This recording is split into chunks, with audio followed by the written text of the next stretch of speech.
Vamos a mostrar cómo hacer un pedido en la nueva web de Kidecop alojada en Elicabilbo. Buscamos la web de elicabilbo.eus y seleccionamos Pedidos. Ponemos nuestro correo electrónico a modo de usuaria y de contraseña, ponemos la que hemos generado al recibir el correo electrónico de invitación. Iniciamos sesión. Una vez dentro, elegimos día, por ejemplo, el jueves.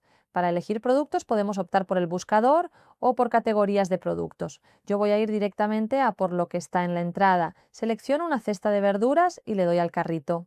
Y vemos que se ha sumado a mi cesta. Ahora voy a seleccionar 2 botes de aceitunas y 1 kilogramo de aguacates.